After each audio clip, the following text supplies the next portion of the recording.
Max Verstappen didn't just lose a race at Silverstone, he dropped a bombshell on Red Bull, and it might change everything. It started with a risk. Max and Red Bull made a bold choice before the British Grand Prix. They picked a low-downforce rear wing. That means less grip, but more speed on the straights. Why? Because on Friday, Max was struggling badly with understeer. The car just wouldn't turn the way he wanted. The new setup helped. On Saturday, he shocked everyone and took pole position, beating both McLaren drivers. But on race day, everything went wrong. Rain came, not a little, but enough to turn the track into a slippery nightmare. That low-downforce setup, it suddenly became a big problem. Max couldn't keep the car steady. He was slower than McLaren's Oscar Piastri and Lando Norris. He even spun out before a restart. "It wasn't easy," Max said after the race. "Our pace was just not good, already from the start. Oversteer, understeer. Let's say I really had to hold onto the wheel. Otherwise, it would have gone wrong many more times." That's not something you often hear from the man who's dominated F1 for the past 3 years. Max explained the spin too. "I don't know. I just got on throttle and the car was gone." He dropped back to 10th but worked his way up to 5th by the end, overtaking cars like Gasly and Stroll. But it wasn't the comeback you'd expect from a reigning world champion. "I didn't have more pace than anyone around me. That was my pace, and that was just not good," he said. And while he admitted the setup wasn't ideal, Max defended the decision. The weather forecast had changed suddenly the night before the race. Up until yesterday, the weather was getting better, and last night, suddenly, it just shifted into more severe rain. That can happen. Still, he called the race just a horrible race. And here's the thing. It's not just about Silverstone. This race showed something deeper, a crack in the bond between Verstappen and Red Bull. Because while most people think Max is Red Bull through and through, the truth is, he never was. Unlike Sebastian Vettel, who grew up in Red Bull's junior program and stayed loyal for years, Max joined the team with conditions. His dad, Jos Verstappen, didn't want his son tied to any team's academy. They wanted control. They only joined Red Bull in 2014 because Red Bull offered something no one else could, an almost instant F1 seat.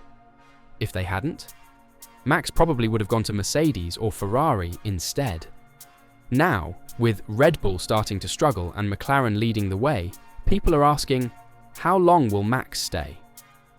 Behind the scenes, things are tense. Rumors say Max's team isn't happy with Red Bull boss Christian Horner having so much control. Earlier this and last year, Max's father even said Horner should quit. And now, Christian Horner is doing damage control. He told Sky Sports, "Now Max is probably the most in-demand driver. He's the best in the world. And it's down to us to demonstrate we're on the right trajectory. We're performing. We're progressing." In other words, Red Bull has to prove they can still win, or Max might walk. Horner even admitted, when you think of it objectively, 26, staying where he is, he's going to have all those options. It won't just be with one team, it will be with all the teams. That's huge. The 2026 season will bring the biggest changes in Formula One in 50 years. New engines, new cars, new everything. And Red Bull? They're not exactly ready.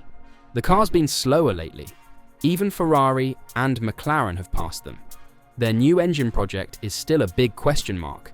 And with teams like Mercedes and Ferrari knocking on Max's door, the pressure is on. Let's be clear, Max Verstappen didn't just have a bad race. What happened at Silverstone was a warning shot, a message, and Red Bull knows it.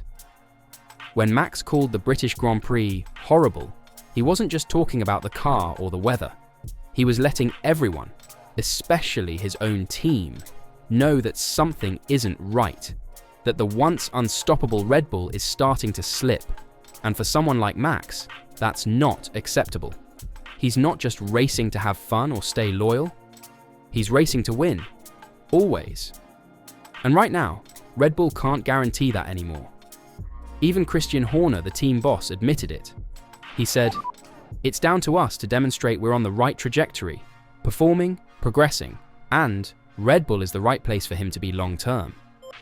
Read between the lines, Horner knows that Max could leave, that if things don't improve, he will. And it's not just because of one bad race, it's the pattern. Red Bull brought updates to Austria the week before Silverstone.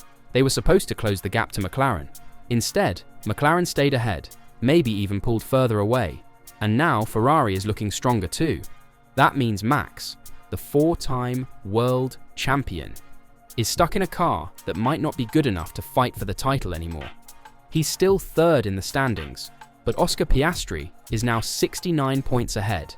Lando Norris is breaking away fast too.